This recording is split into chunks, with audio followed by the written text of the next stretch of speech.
बिस्मिल्लाहिर्रहमानिर्रहीम। अस्सलाम वालेकुम प्यारे दोस्तों, आज हम बना रहे हैं दही भल्ले। बहुत मज़ेदार, ज़बरदस्त से और बहुत बैलेंस है इसमें मसाला है। चलिए ये इसको बनाना शुरू करते हैं।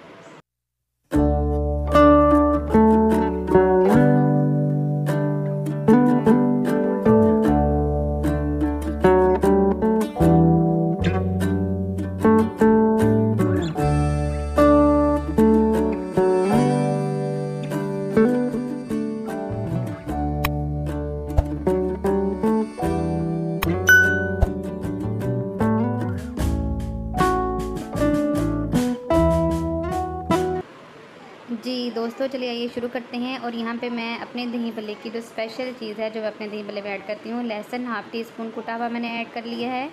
लहसुन मैं ज़रूर डालती हूँ। और साथ में मैंने यहाँ पे 2 हरी मिर्चें बिल्कुल बारीक चॉप करके रखनी थी, वो इसमें ऐड करूँगी। और यहाँ पे मेरे पास 2 टमाटर हैं, बिल्कुल बारीक का, ये भी चॉप मैंने किए हुए हैं, दरमियाने साइज़ के टमाटर थे। अब ये टमाटर हम इसके अंदर ऐड कर देंगे। और यहाँ पे आलू भी मैंने 2 ही लिए थे और आलू इसके अंदर काट के डाल दिए हैं। अगर आप लोगों को आलू बहुत ज़्यादा पसंद है तो आप आलू 2 की बजाय 3 भी डाल सकते हैं। मुझे आलू बहुत पसंद नहीं है, इस वजह से मैंने आलू जो हैं वो कम डाले हैं। ठीक है, अब इसके अंदर हम डालेंगे अपने जो ऑनियन है, उसको पहले से मैंने काट के और अच्छी तरह से उसको वॉश कर लिया था, ताकि वो उसकी जो अंदर करवाहट है वो ख़त्म हो जाए, लेकिन उसका क्रिस्पी पन्ना है। उसको नमक नहीं लगाया था, बस हाथों से अच्छी तरह से उसको मसल के उसको वॉश कर लिया था। यहाँ पे हमने इसके अंदर जो हमारी वेजिटेबल्स थी वो आलमोस्ट सारी इसके अंदर हमने अब डाल दी हैं। अब हम इसके अंदर डालेंगे योगर्ट इसके अंदर तकरीबन मैं 1 kg इसमें मैं योगर्ट ऐड करूँगी। और योगर्ट ऐड कर लेने के बाद फिर हम इसमें अपने जो हैं बाकी स्पाइसेस जो हैं वो ऐड करेंगे। स्पाइसेस में हम इसमें क्या क्या डालेंगे, यहाँ पे सबसे पहले मैंने इसके अंदर सुरख मिर्च के फ्लेक्स हैं, सब्ज़ मिर्च भी हमने काट के डाल दी थी। अब यहाँ पे मैं सुरख मिर्च के फ्लेक्स हाफ़ टी स्पून डाल दूँगी। और उसके बाद ज़ीरा ले लूँगी, ज़ीरा लेके उसको हाथ से अच्छी तरह से मसल के ज़ीरा भी इसके अंदर डाल देंगे। देखिए ज़ीरा है मेरे पास, तकरीबन 1 टीस्पून ज़ीरा है।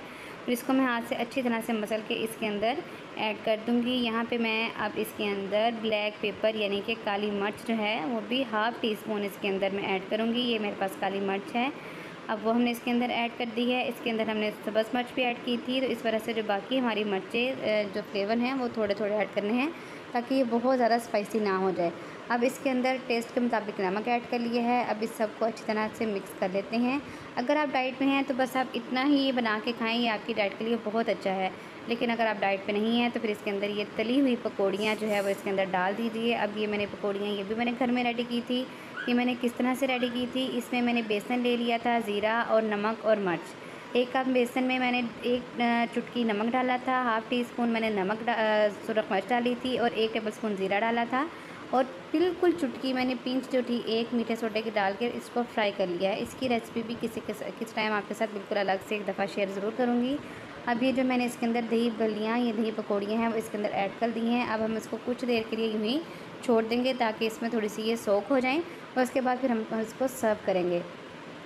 यहाँ पे तकरीबन मुझे आधा घंटा हो चुका था। अब मैंने इसको अपने बाउल में डाल लिया है। और ये जो हमारी दही भल्लियाँ या दही पकौड़ियाँ थी, इनकी जो क्रिस्पीनेस है वो बिल्कुल बरकरार है, वो ख़त्म नहीं हुई। अब यही है कि इसके अंदर जो हमारे दही के मसाले थे वो भी ऐड हो गए हैं और इनका टेस्ट अच्छा सा रेडी हो गया। अब यहाँ पे बिल्कुल बाज़ार वाला टच देने के लिए हमने थोड़ी सी केचप डाल दी है। आप चाहें तो होममेड इमली की चटनी भी इसमें डाल सकते हैं, बल्कि वो ज़्यादा अच्छी लगती है। उसकी रेसिपी भी हम डिस्क्रिप्शन बॉक्स में लगा देंगे, अब वहाँ से वो देख सकते हैं कि इमली की चटनी घर में कितनी आसानी से तैयार हो सकती है। ये हमारे दही भल्ले बिल्कुल रेडी हैं खाने के लिए। आप चाहें तो इनको इसी तरह खा लीजिए। हमारे दही भल्ले बिल्कुल रेडी हैं और ये खाने के लिए बिल्कुल तैयार है। अगर आपको हमारी रेसिपीज़ अच्छी लग रही हैं तो please subscribe our channel, share our videos and like our video. हम इतनी मेहनत करते हैं तो इसका जो हमें रिस्पांस है वो आपके लाइक से ही मिलता है। और आपको हमारे चैनल पे डाइट के हवाले से बहुत सारी रेसिपीज़ मिल जाएंगी, आप ज़रूर उनको चेक कीजिएगा और बताइएगा कि आपको कितना फ़ायदा हुआ। Thank you so much.